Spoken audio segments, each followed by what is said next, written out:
Hi everybody, this morning I'm taking you on a tour of the city of Prishtina, a very small tour, Prishtina, the capital of the Republic of Kosovo. Now as you can see, Prishtina is the newborn, or Kosovo is the newborn, because it is the youngest country in Europe. Its constitution was only signed in 2008.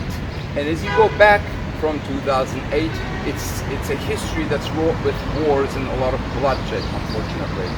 In the city of Prishtina, you can see remnants or the signs or traces of this history. Unfortunately, starting from the 1940s, with the Communist Party's new policy at the time, destroy the old and build it new, many historical buildings were destroyed and basically lost in history. But today, we will see what is left, what is new, and a very short look at the capital city of the Republic of Kosovo. Our first stop is the Newborn Monument. This is one of the most famous sites here in Prishtina. It obviously indicates the new country of the Republic of Kosovo. And every time I come here, there is a different painting. Letters remain the same, but the ornamentation and the coloring is different.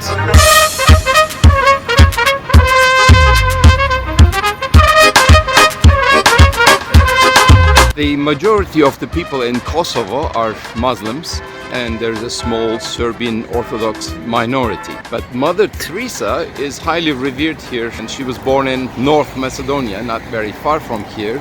And to commemorate her 100th birthday, they built this cathedral here in Prishtina. It was inaugurated in 2010.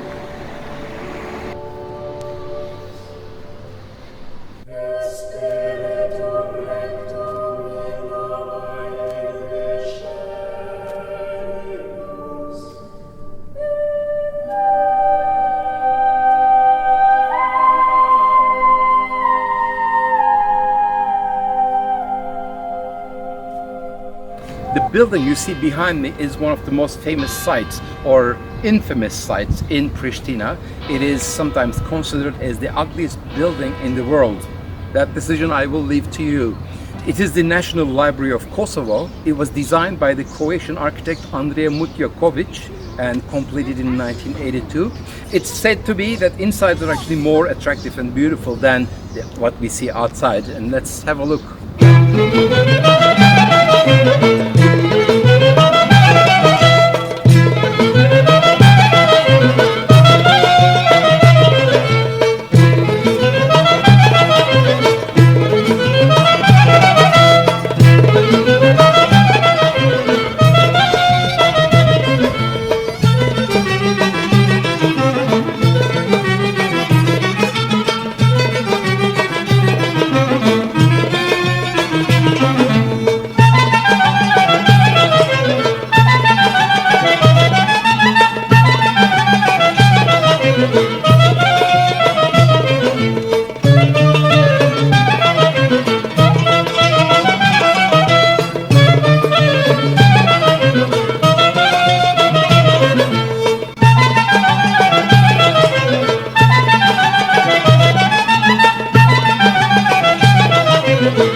One of the landmarks here in Prishtina is the incomplete Serbian Orthodox Cathedral.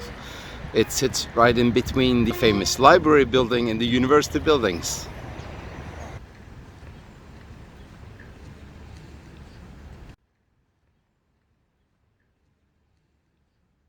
Now, there are supposed to be more than 500 mosques in Kosovo, but this is one of the most famous ones in Prishtina and in all over Kosovo.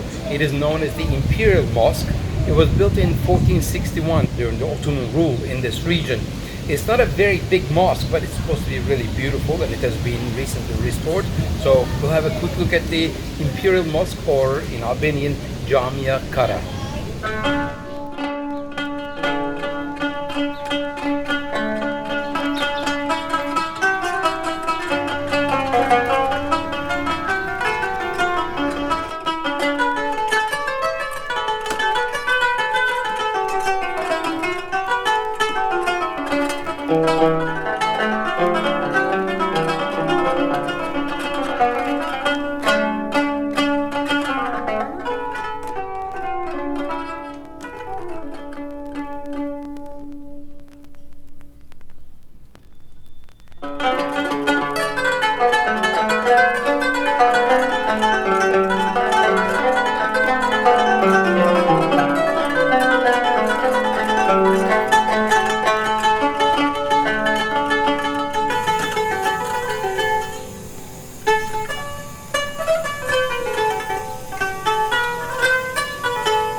This is the mosque of Jashar Pasha, who was a mayor of Skopje in the 19th century. He had this mosque built here in Prishtina in 1834.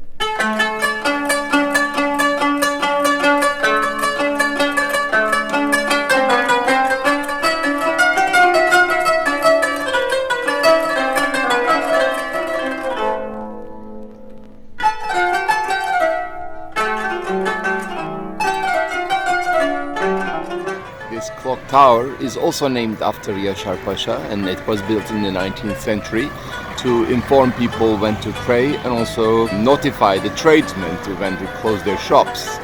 Unfortunately, original tower was burnt down and it was rebuilt, but what's funny that actually the original bell of the tower was stolen in 2001 and nobody knows where it went.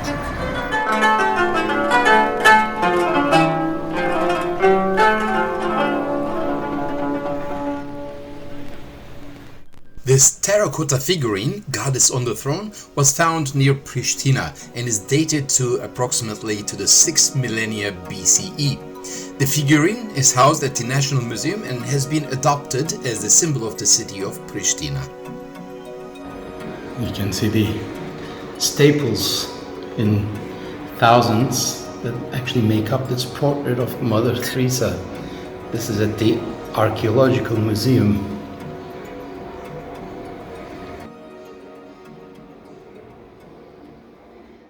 This week, University of Prishtina is hosting the Western Balkans Youth Orchestra, and I'm coaching the second violin section of this orchestra, and they will be going on tour in the Western Balkans, so they're having this weekend.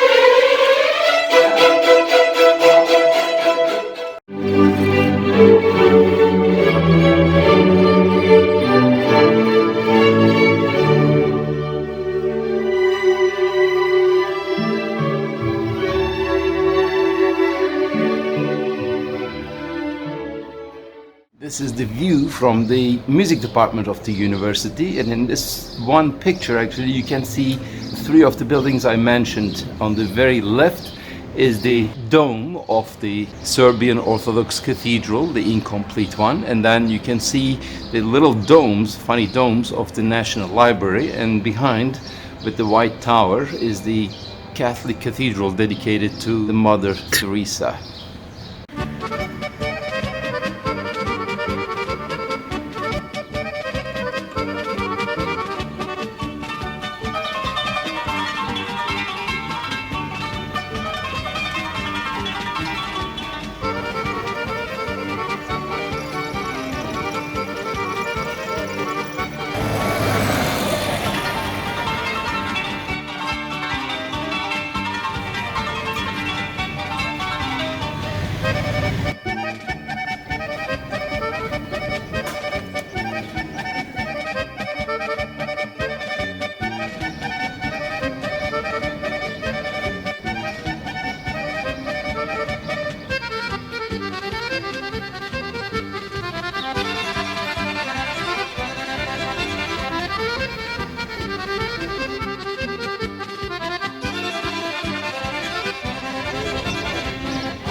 Now, today we're talking with Drilon, Meqa.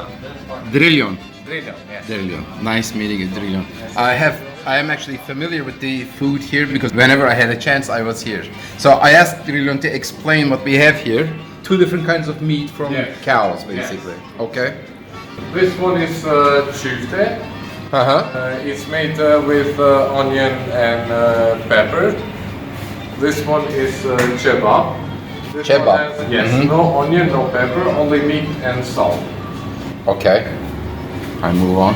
This one is homemade çifte, more onion, more pepper. So these are more spicy. Pepper like green pepper or spicy pepper, you mean? Yeah, red pepper. Red pepper, Red pepper, like the ones yes. you serve. Yes. Okay, okay. And this big one I just had, and it was delicious. I ate the whole thing. This one is like pleskavica, but bigger. It's called It's called pleskavica. Preskavica. Yes. Because I will write these names so that people can ask for them. These are filled inside with, this one is with cheddar, this one is with kaymak. In kaymak is clotted cream. Is it like mascarpone, yeah? Italian. Yeah, like that. And the This last one? with cheddar and a little bit garlic for taste. Okay. This is just, Meat, yes. yeah, like wrapped beefsteak. Okay. This is liver Liver, yes. of cows or, Yes, cow. okay. Cow. And this is some kind of sujuk, it's like pepperoni. Yeah, it's like sausage. Sausage, yes, like but our sausage. it has spices in it. I tried that the other day. Spicy and garlic a little bit. Uh-huh. Yes, it's our tradition. It's sujuk, yeah? Sujuk is this one. That's sujuk, okay. Sujuk is like that Yeah, one. this is traditional sujuk from Kosovo. The meat for the meatballs, it has to be from ribs and the Legs. Yeah. And why is that? Because the meat is more strong, and then when you mix it, and you put in a grill, it will not cut. It will fall apart, you're Yeah, saying? it will Okay. not fall apart Uh-huh. if you put ribs and legs. Okay, So it has to be specific. great. Well, thank you for all the explanations, and let me add that when they do, can you hold now? So they buy the meat, but the whole mixture is homemade. They do it right here upstairs with Drilon and his father. And this is certainly my favorite. So if you come to Prishtina, it's Gjakova. It's right across from the Jashar Pasha. Is that? Yes. Uh-huh. Right across the street, you can actually see the mosque here, and you'll be delighted with the food here. So Gjakova, I will put the name, and enjoy the food. So thank you very much, Drilon. Thank you. Thank you very much. Okay. I'll see you tomorrow.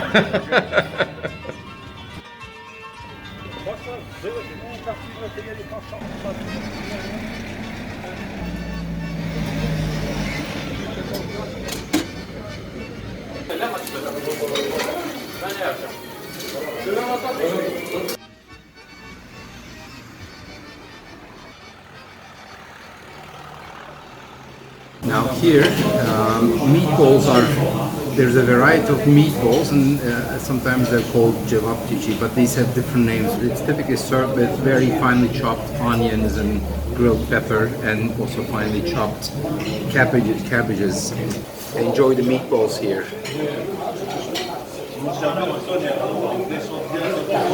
The pepper here is delicious. You have to be careful though, because when you start, it begins very nicely and kind of sweet, almost like sugary.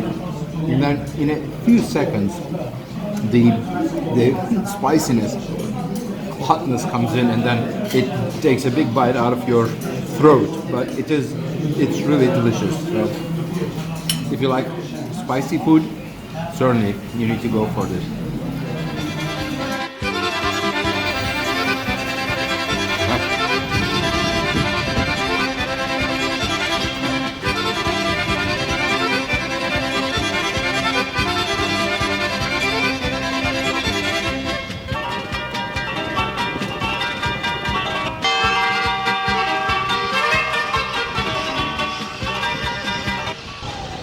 It's funny, I really cannot get to the edge so closely.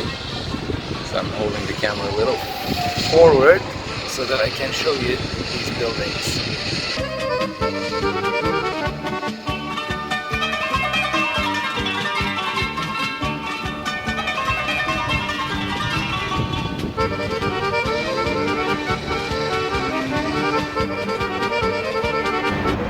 So as you have seen, it's not a very pretty town here in Prishtina, but what it lacks in beauty, I think it makes up with the beauty and kindness of its people. Thank you for joining me today in this cultural journey. If you like this kind of content, please do subscribe to my channel on YouTube. And until next time, be well.